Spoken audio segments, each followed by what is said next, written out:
ሰላም እንዴት ናችሁ? የተወደዳችሁ በያላችሁበት እግዚአብሔር ጸጋና ሰላም ይብዛላችሁ።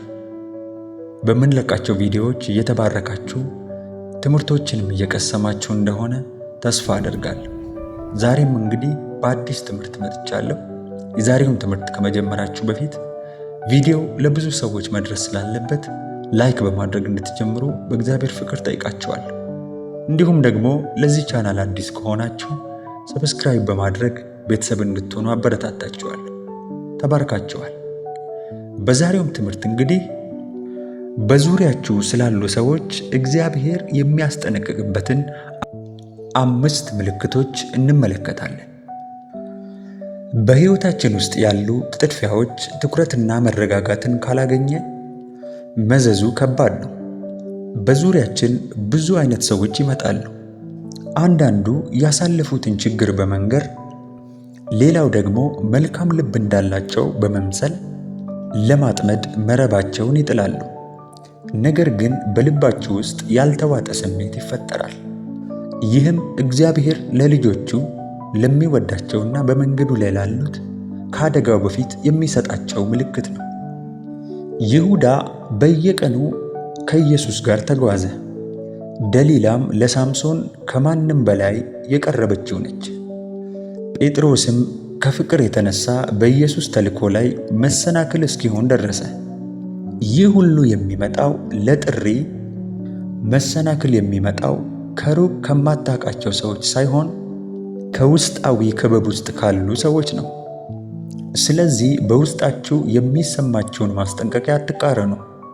ምክንያቱ ደግሞ እግዚአብሔር ከአደጋ በፊት ልጆቹን ሁልጊዜ ያስጠነቅቃልና። በዛሬውም ትምህርት እግዚአብሔር በዙሪያችን ስላሉ ሰዎች የሚያስጠነቅቅበትን 5 ኃይለኛ ምልክቶች በጥልቅ እንመረምራለን። እነዚህም ምልክቶች ሁሉንም ሰው እንድትጠራጠሩ ለማድረግ ሳይሆን እይታችሁን ለማስፋት እንዲሆን ነው። ምክንያቱም ዕጣ ፋንታን በራስ ሰው ሲመክን ማየት እጅግ በጣም የሚጎዳ ነው። የመጀመሪያው ምልክት በዙሪያችሁ ያለ የማያቋርጥ የሰላም እጦት። ሰላም ከእግዚአብሔር ታላቅ አመልካቾች መካከል አንዱ ነው።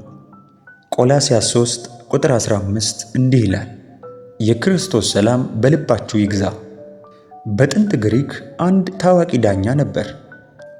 ይህም ሰው ይፈርድ ይወስንም ነበር። ይህንም ምሳሌ ቅዱስ ጳውሎስ ሲጠቀመው እንዲህ ይላል፣ የክርስቶስ ሰላም በልባችሁ ዳኛ እንዲሆን ፍቀዱ። ይህ ማለት እግዚአብሔር በሰላም ውስጥ ሆኖ ውሳኔ ይሰጣል።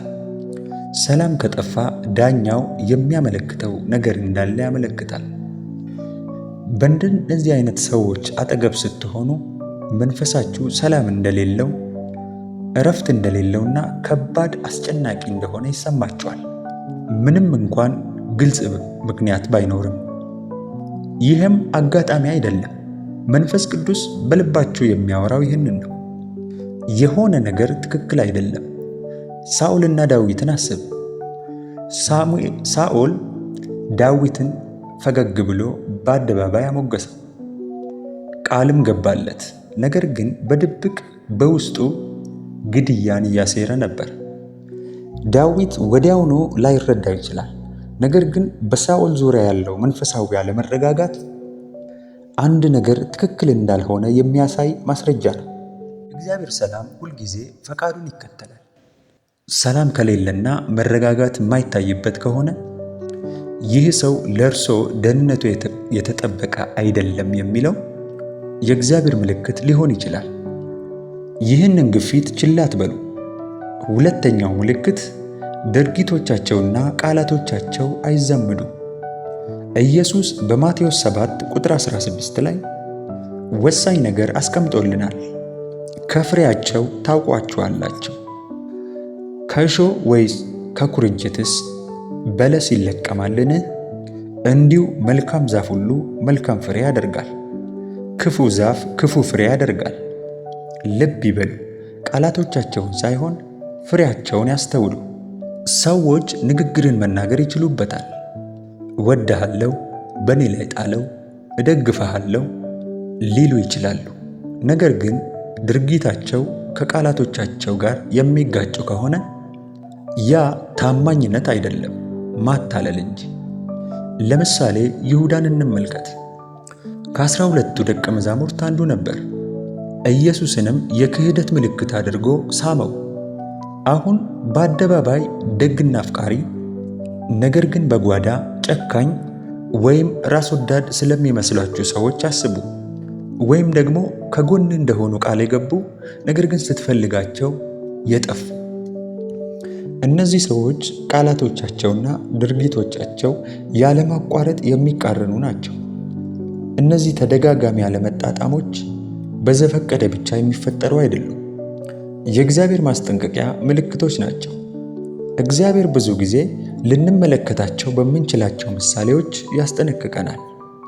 የአንድ ሰው ድርጊቱና ቃሉ በማይጣጣምበት ጊዜ ይህ በተደጋጋሚ ሲከሰት በትኩረት እንድንመለከተው የእግዚአብሔር ምልክቱ ነው። በአጭሩ ምክንያታቸው ምንም እንኳን ግልጽ ባይሆንም መንፈሳቸው ግን ተግባራቸውን ሊረዳው ይችላል። ሦስተኛ ምልክት ወደ እግዚአብሔር ከማቅረብ ይልቅ ያርቁሃል። ይህ ወሳኝ ጉዳይ ነው። በአንደኛ ቆሮንቶስ 15 ቁጥር 33 እንዲህ ይላል፣ አትሳቱ፣ ክፉን ባልንጀርነት መልካሙን አመል ያጠፋል። እግዚአብሔር በሕይወታችሁ የሚያስቀምጣቸው ሰዎች በፍጹም ከራሱ አያርቃችሁ። ሊፈትኑ፣ ሊበድሉ ወይንም ሊያሳዝኑ ይችላሉ።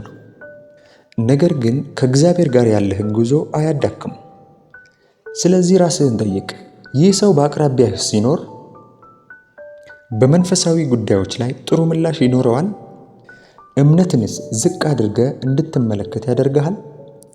በሱ በማይረባ ወሬ ተውጠህ እግዚአብሔርን የማይመስል ባህሪ እያሳየ በዚያ ተውጠሃል? መልስህ አዎ ከሆነ ያ ግንኙነት ከእግዚአብሔር እንዳልሆነ ውስጥህ ነግሮሃል። ስለ ደሊላና ስለ ሳምሶን አስብ። ሳምሶን የተመረጠ የተቀባና ኃይለኛ ነበር። ነገር ግን የደሊላ ተጽዕኖ ቀስ በቀስ ለእግዚአብሔር ከገባው ቃል ኪዳን አራቀው። የእርሷም ጥያቄና ተንኮሏ የሳምሶን ጥንካሬ እስኪጠፋ ነበር።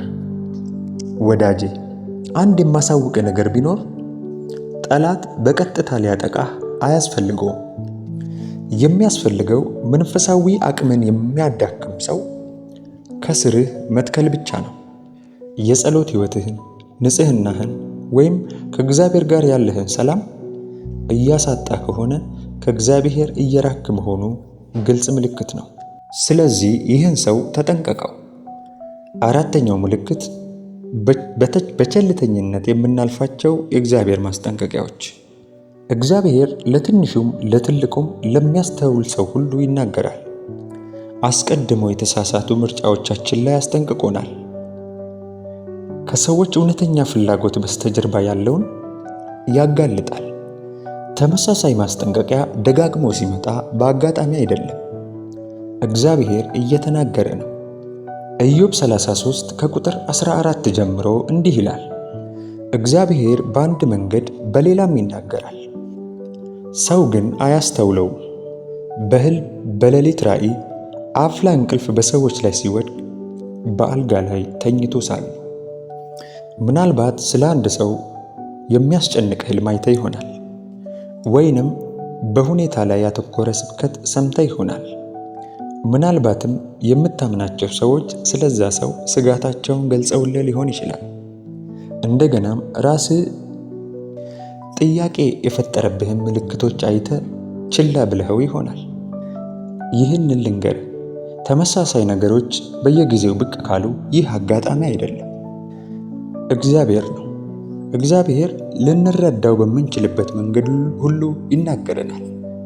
ችግሩ እውነቱን መጋፈጥ ስለማንፈልግ ብዙ ጊዜ ድምፁን ችላ የምንል መሆኑ ነው። ብንታዘዝና ብንሰማ ስንት የልብ ሐዘን ሊወገድ ይችል ነበር። ማስጠንቀቂያውን ብናስተውል ስንት ውድቀት ሊወገድ ይችል ነበር። እግዚአብሔር በጣም ይወደናል።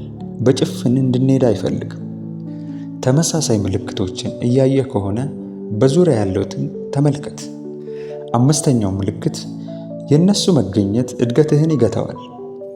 ዕብራውያን 12 ቁጥር 1 እንደዚህ ይላል፣ እኛ ደግሞ ሸክምን ሁሉ ቶሎም የሚከበንን ኃጢአት አስወግደን የእምነታችንን ራስና ፈጻሚውን ኢየሱስን ተመልክተን በፊታችን ያለውን ሩጫ በትዕግስት እንሩጥ።